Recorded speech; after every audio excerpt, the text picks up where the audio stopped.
Bom dia, pessoal, bem-vindo ao nosso canal, ao canal aqui da Cris. Eu sou contadora, sou advogada e o objetivo da gente com esse canal é trazer as notícias, trazer as questões tributárias, as questões jurídicas de uma forma facilitada para vocês. Essa é a ideia. Então hoje a gente vai falar sobre a tributação dos YouTubers, né, ou stream. Então, como funciona, será que a Receita vai pegar, qual a melhor forma? Então, é sobre isso esse vídeo de hoje. Então, eu sou um YouTuber, né? E o Leão? Será que a Receita vai me pegar? Será que eu preciso declarar esses rendimentos que eu recebi do Google AdSense? Bom, gente, o que eu tenho aqui a dizer para vocês? Abandonem a ideia de que a Receita não tem como fiscalizar, que a Receita não vai pegar. O que pode acontecer é assim, a máquina da Receita Federal está muito socateada nestes últimos anos, né?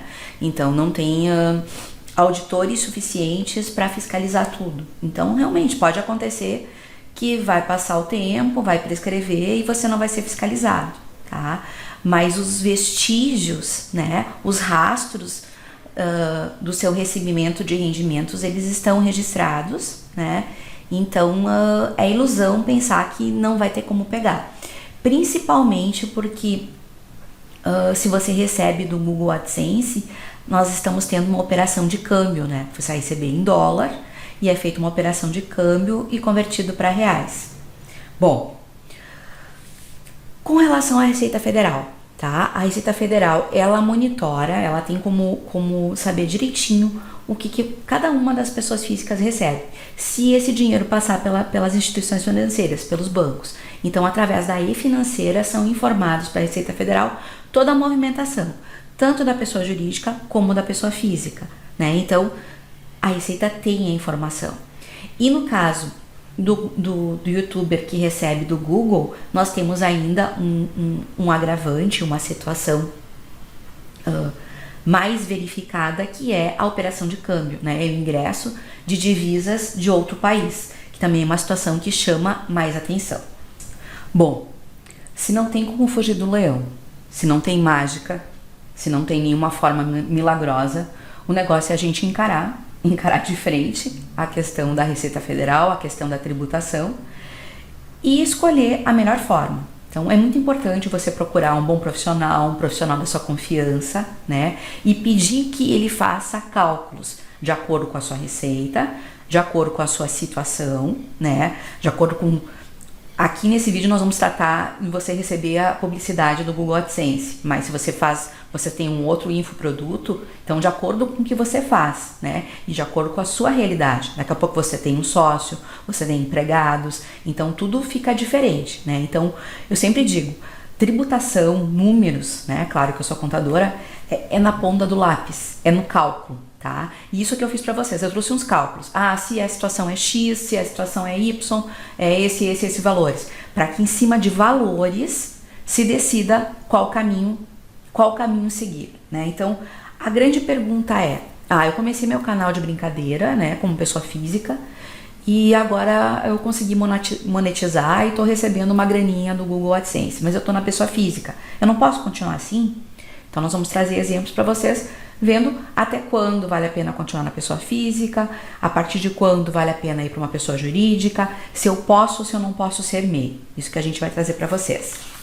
Bom, nestes estudos, tá? Então, os exemplos que a gente vai trazer é um YouTuber que não tem funcionários, é só ele, não tem sócios. Então, se constituir uma empresa, é um só sócio retirando para o Labore. Eu recebo, então, a minha receita é decorrente de prestação de serviços. Prestação de serviços recebendo do Google AdSense, né? Então, eu vou receber em dólar e aí é feita a conversão. E as formas são diferenciadas se eu sou pessoa física ou sou pessoa jurídica. E também, mais para o final, a gente vai trazer para vocês o conceito do que é exportação de serviços. Quando que eu posso considerar que a minha receita é uma exportação de serviços? Então, fique com a gente, nos acompanhe agora nesse mundo dos cálculos e mundo dos números que a gente vai trazer para vocês.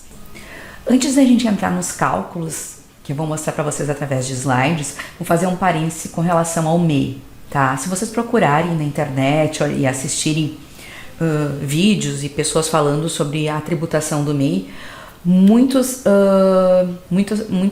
pessoas defendem que o youtuber não poderia ser um microempreendedor individual. Por quê? Porque enquadrariam o serviço como serviço de streaming, que é o código de atividade 6319400, que é serviços de portais de internet, de conteúdo, que é o código que seria usado para streaming. Neste código, eu não consigo enquadrar um microempreendedor individual. Mas é aquilo que eu falei para vocês antes. Tudo vai depender da atividade que o youtuber está fazendo. Por exemplo, no meu caso, eu tô fazendo cursos, eu tô trazendo material educativo. Então eu posso me enquadrar como MEI, como uma professora de curso gerencial, uma professora de curso preparatório para concurso, né? Então vai depender da sua atividade. Se a sua atividade existe um código que você consegue se enquadrar como um microempreendedor, ou se não existe, tá? E com relação ao MEI também, nós temos que cuidar que o MEI tem uma limitação, né? O MEI, ele é até um faturamento anual de R$81 mil ano, né? Então, o que você vai faturar tem que ficar dentro desse limite, né? Convertido em reais. Você só pode ter um empregado, né? Você não pode ter sócio. E tenha atividades, então, que o microempreendedor individual não pode fazer, tá? Queria fazer só esse parênteses antes de a gente entrar nos cálculos. Então, agora nós vamos para os cálculos. Então, aqui eu trouxe um visual para vocês que sempre fica melhor, tá? Então, é o Código Nacional de Atividade Econômica, tá? Aquilo que eu falei para vocês. O 63194/00 é o serviços de streaming. Esse código aqui, eu não posso me enquadrar como microempreendedor individual. Agora, se eu faço treinamento, se eu faço cursos preparatórios, né, em alguma área, eu tenho esses CNAs aqui. 8599.604, 8599.699, que são outras atividades de ensino. Só para trazer aqui o visual do código que fica melhor. Então, continuando.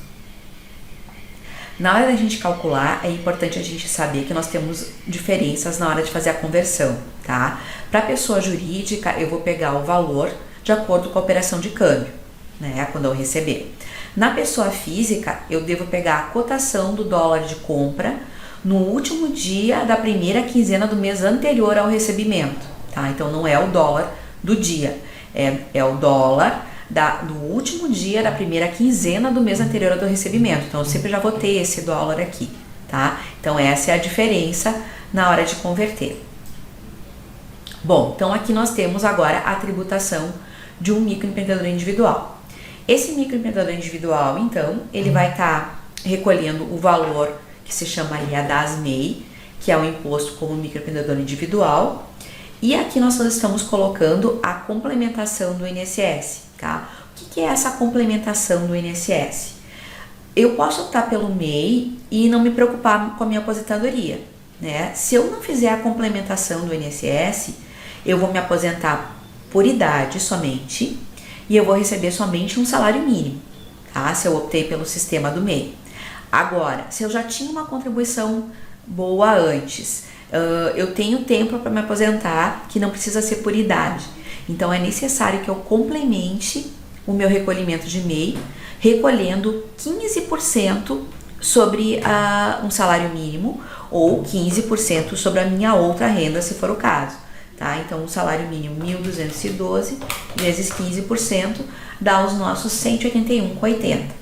Então, um MEI que está preocupado com a sua aposentadoria, não quer se aposentar por idade, nem só recebendo um salário mínimo, vai ter um custo mensal de tributação de R$ 65,60 mais 181,80, totalizando R$ 247,40.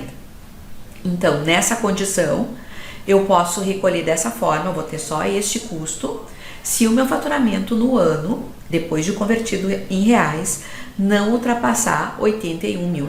Então, eu tenho um limite de faturamento que eu posso permanecer com o MEI, ok? Pessoal, mas para deixar claro, né? Se eu não tenho essa preocupação com a aposentadoria, minha contribuição não foi irregular, eu vou me aposentar realmente por idade, então não tem por que complementar. Então, o custo, né, da tributação como MEI vai ser somente R$ 65,60, tá? O 181,80 é só se eu tenho essa preocupação, se é interessante, tem que avaliar a questão da aposentadoria, se não é somente 65,60.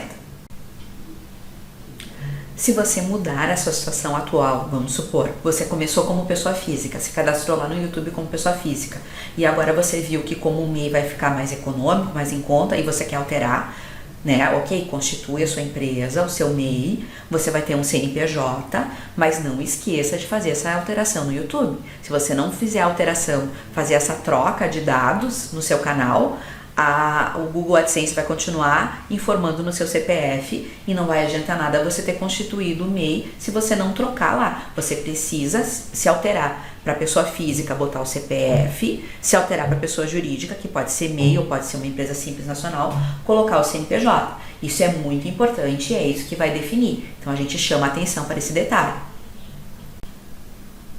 Antes da gente começar a fazer os cálculos, é importante também destacar os seguintes conceitos. Dependendo do valor que você vai estar recebendo já do Google AdSense, você vai ter uma retenção, né, de impostos. Então, essa retenção, se o Brasil tem convênio com o estado que reteve, a gente pode aproveitar. Mas esse aproveitamento somente ocorre na pessoa física, tá? Então, o que o Google AdSense retém, eu posso aproveitar na minha tributação de imposto de renda da pessoa física. Eu coloco lá que já foi retido tanto, faço a conversão de dólares para reais. Agora, se eu optar em ter um MEI, se eu optar em ter uma pessoa jurídica optante do Simples Nacional ou optante do lucro presumido, esse valor retido não tem previsão de aproveitamento, tá? E eu tenho que considerar como faturamento a receita bruta, não a receita líquida, né? Então, esse valor retido eu só consigo aproveitar na pessoa física. Agora a gente vai analisar a tributação como pessoa física. Então, você começou seu canal como pessoa física, tá lá no seu CPF, beleza, começou a monetizar, né? Eu esqueci de falar no início, né, gente? Mas é claro, se você não tá com o canal monetizado ainda, você não precisa se preocupar com o leão, né? Mas não tá monetizado ainda, já vai assistindo, já vai entendendo para saber o que fazer quando começar a ganhar dinheiro. Bom, como pessoa física, com rendimentos até 1.900 em reais, lembrando, depois de convertido que você recebeu em dólar, até R$ 1.900 por mês, você não vai ter custo de imposto de renda, você está isento do pagamento de imposto de renda, mas não quer dizer que você não vai pagar nenhum imposto, tá? Então, você não vai ter o recolhimento de carnê-leão, mas você vai ter que contribuir INSS, porque toda pessoa que recebe renda, ela é uma contribuinte obrigatória da Previdência Social, não é uma opção sua. Então, se você vai declarar que você recebe 1.900 lá no seu imposto de renda, que você recebeu do Google AdSense, e você não tem recolhimento previdenciário, a Receita Federal e a Previdência podem vir buscar esse INSS de você, porque você é um contribuinte obrigatório. Então, você tem que contribuir 20% de INSS sobre esses rendimentos. 20% de 1.900 dá 380. Então, se você recebe até 1.900, imposto de renda não tem, mas tem a Previdência, né? Ah, Cristiane, mas ninguém recolhe isso. Ok, pode ter gente que não recolhe, mas já está existindo fiscalizações, principalmente dos profissionais da área da saúde, né, que declaram lá os seus rendimentos recebidos de pessoa física, então estão contribuindo para o INSS sobre esses rendimentos.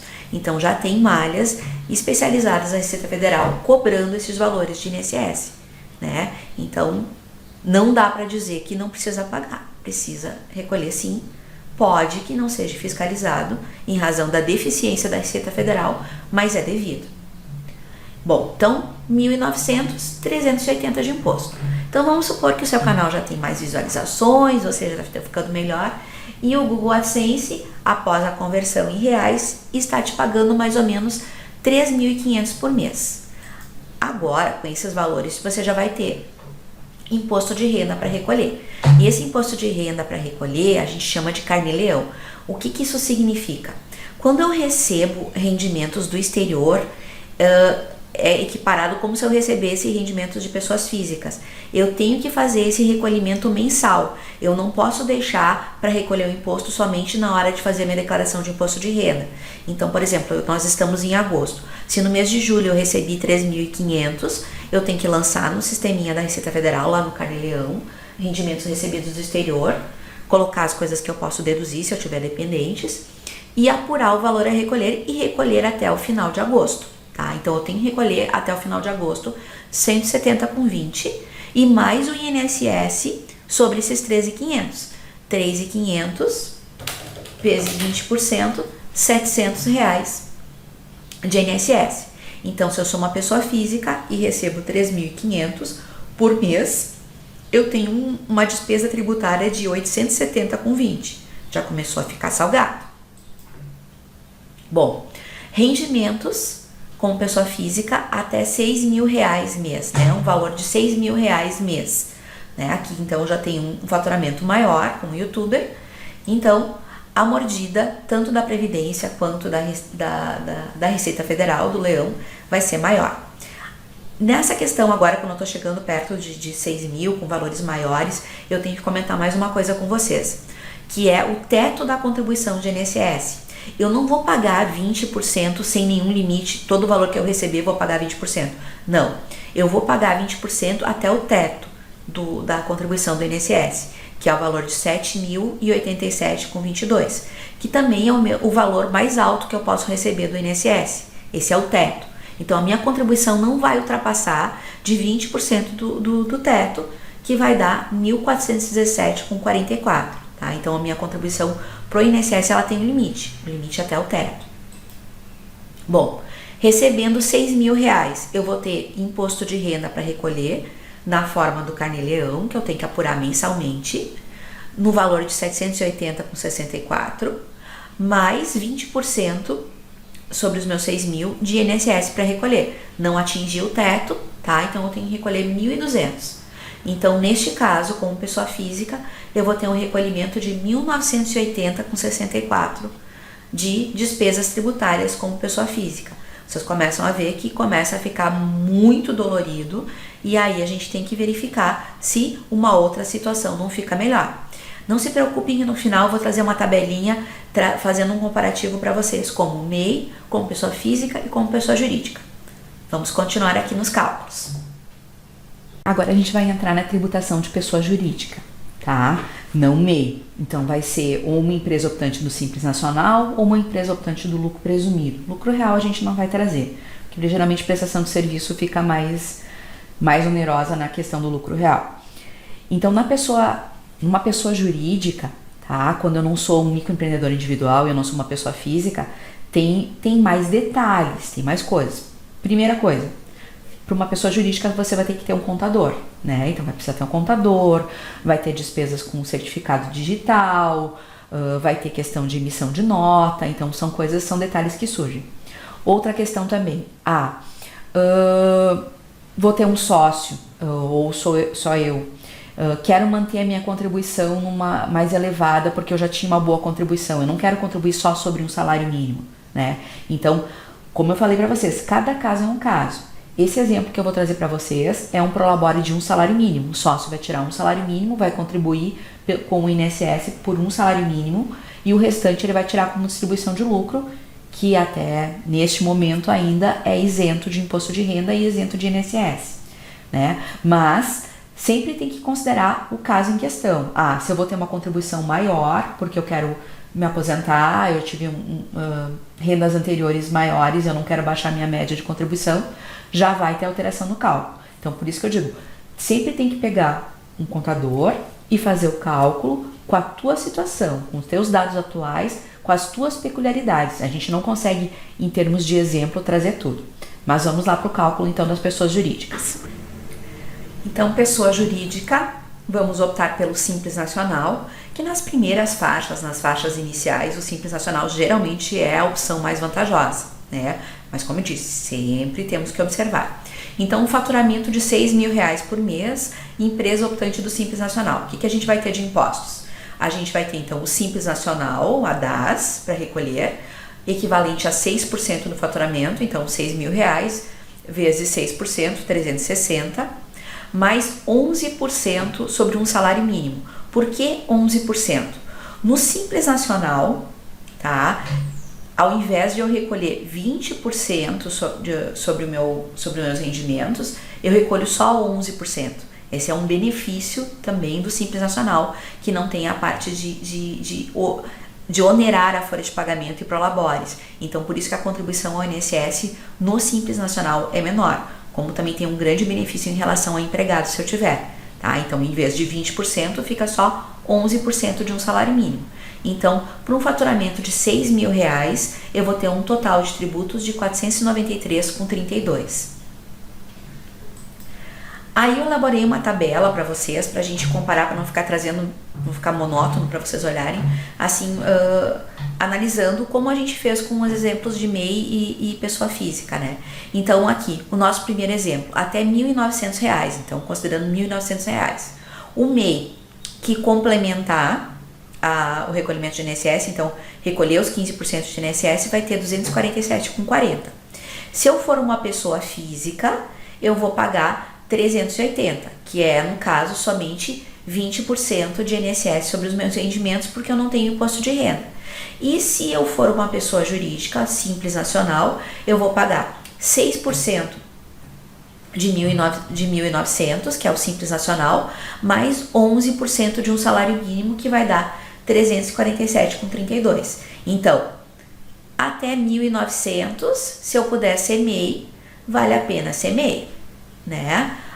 Como pessoa física, aqui olha só, como pessoa jurídica, em termos de tributos, fica menos oneroso que pessoa física, mas como pessoa jurídica você vai ter mais despesas e vai ter a questão de ter que contratar um contador.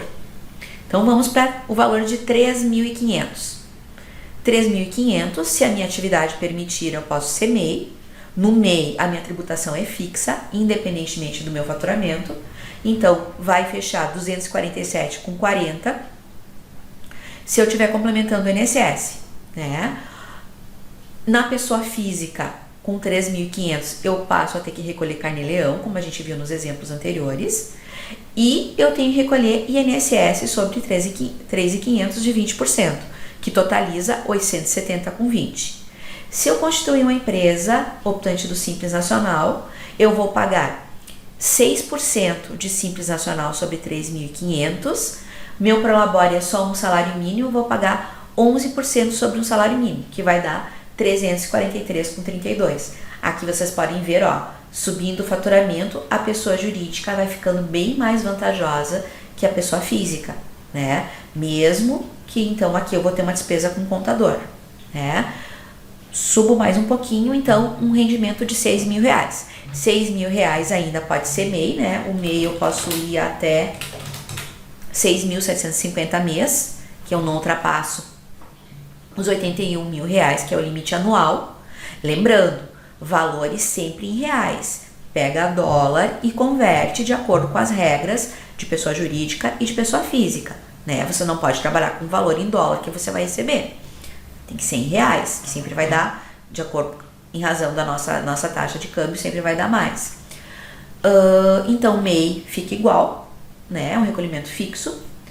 Pessoa física fica bem mais dolorido, porque eu vou ter carnê-leão no valor elevado, eu vou ter mais 20% sobre os R$6.000. E se eu for uma pessoa jurídica, optante do Simples Nacional, vou pagar 6% dos R$6.000, mais 11% de INSS sobre um salário mínimo, que eu optei, então, prolabore só de um salário mínimo, o que vai dar 493,32. Essa era eu queria que vocês conseguissem vislumbrar essa diferença, né? Sempre lembrando que cada caso é um caso, que é importante pegar um contador e trabalhar de acordo com as suas questões, sempre considerando qual vai ser a sua contribuição para o INSS.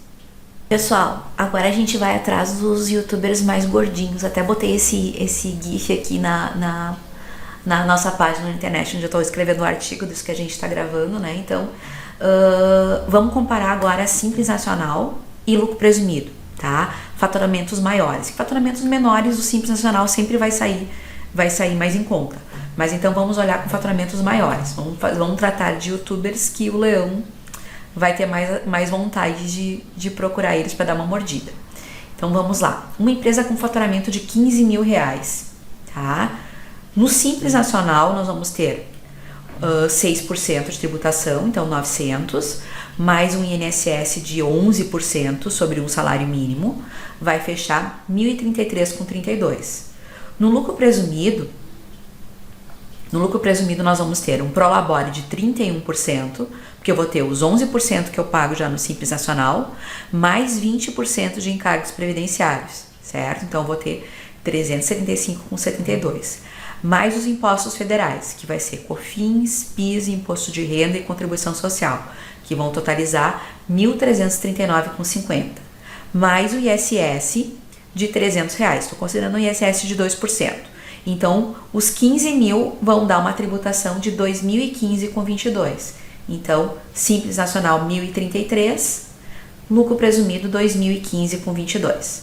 Então, agora vamos para um youtuber que já está ganhando bastante. Um youtuber que fature mais ou menos 50 mil reais por mês. No Simples Nacional, o Simples vai dar 5.280. Ele vai continuar com o prolabore de um salário mínimo, então 11% de um salário mínimo, 133,32. 5.413,32 no Simples Nacional. No lucro presumido, esse mesmo faturamento vai dar 375,72 de INSS sobre prolabore de 31%, COFINS, PIS, Imposto de Renda e Contribuição Social 5.665, mais 2% de ISS, que vai dar 7.040,72. Então, para um faturamento de 50 mil, nestas condições que a gente está avaliando aqui, como eu falei para vocês no início, ainda vale a pena ficar no Simples Nacional. Mas aqui nós vamos para um youtuber bem gordinho. Um youtuber que esteja faturando em torno de 100 mil reais mês, tá? Olha só como já a partir de 100 mil reais, como o quadro vai mudando, e então tenho que avaliar bem se não vale a pena ir para o lucro presumido. Simples Nacional já vai dar 13.030, INSS sobre um salário mínimo 133, total de 13.163,32. 100 mil reais no lucro presumido. Então, prolabore de 31%, impostos federais 11.330, ISS de 2%, 2 mil reais, 13.705,72. Vocês podem ver que a partir de 100 mil reais aqui, se for mais que isso, nas situações desse youtuber, o lucro presumido pode passar a ser mais vantajoso, né? Só tem que avaliar se não tem empregados, se o prolabore é esse mesmo, né? Então, essa é a ideia de trazer os comparativos para vocês. Gente, eu vou trazer também uma coisa que é muito importante e que talvez seja um analgésico para a mordidinha do leão, né? Para você que é youtuber, tá? Então, nós temos situações em que eu posso considerar que a minha prestação de serviço é uma exportação de serviços, tá? Só que esse assunto, assim, ó, ele não está regulamentado, tem pouca coisa a respeito, tem entendimento para tudo que é lado, mas eu estou me guiando, que a maioria dos tributaristas também utilizam, o parecer normativo COSIT da Receita Federal, número 1 de 2018, tá? Ele traz conceitos do que é uma exportação de serviços. Vou ler aqui a primeira parte, não vou ler todo esse parecer, que ele é bastante extenso. Mas olha só, considera essa exportação de serviços a operação realizada entre aquele que, enquanto prestador, atua a partir do mercado doméstico com seus meios disponíveis em território nacional para atender uma demanda a ser satisfeita em um outro mercado, no exterior, em favor de um tomador que atua enquanto tal naquele outro mercado, ressalvada a existência de definição legal distinta aplicável ao caso concreto e aos casos em que a legislação dispuser em contrário. Na sequência, ele vai definindo quando é exterior e quando não é exterior. E ele faz essa definição, essa separação de acordo com o bem que está sendo utilizado. Ó. Então, aqui eu tenho uma situação. Atuação do tomador no mercado externo, serviços executados em bens móveis ou bens móveis incorporados a bens imóveis. A bens, eu tenho uma coisa física, não é o nosso caso. Outra situação. Localização da prestação, atuação do tomador no mercado externo, serviços executados em bens móveis não incorporados a bens imóveis cuja utilização será apenas no exterior. Vai ser utilizado no exterior. Outra situação. Localização da prestação, atuação do tomador no mercado externo, serviços executados em bens móveis sem conexão com determinado território ou executados sem referimento a um bem físico. Aqui que vem o nosso serviço de streaming, tá? Como eu vou conseguir quantificar se o meu serviço é uma exportação ou não é uma exportação, tá? Então, como que eu justifico esse entendimento, tá? Eu vou pegar a seguinte situação, a linha B, ó. Quando, embora dispensada a presença física do prestador, for necessária sua presença indireta por subcontratação ou virtual, tá? Pelo acesso compulsório a serviços eletrônicos locais, sem os quais se torna obrigatória sua presença física direta ou indireta. Se considera atendida onde a sua presença indireta ou virtual for indispensável, tá? Então, eu vou pelo seguinte entendimento.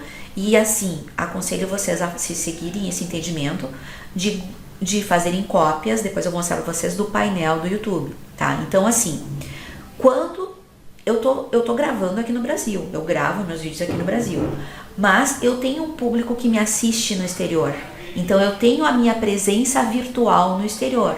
Então, a parte do público que não é assistida no Brasil, que é assistida em outros países, eu posso considerar uma exportação do meu serviço. E a parte que é assistida no Brasil, eu considero como um serviço nacional, sem exportação. Mas vocês podem dizer assim, ah, Cris, mas eu recebo em dólar, é uma exportação. Não, não é uma exportação por completo, porque todo o serviço está sendo executado aqui no Brasil. Né? Então somente aquela parte que eu entendo, que somente aquela parte que é visualizada no exterior e que eu consiga comprovar, essa é uma exportação. Ah, mas eu recebo em dólar e quem está me pagando está no exterior. Essa resolução aqui do COSIT fala, não interessa o domicílio de quem está te pagando, interessa onde o serviço foi prestado. Então é com base nessa resolução que eu entendo que o serviço de streaming, quando visualizado no exterior, essa parte eu posso considerar uma exportação de serviços. E a parte que é visualizada no Brasil não é uma exportação.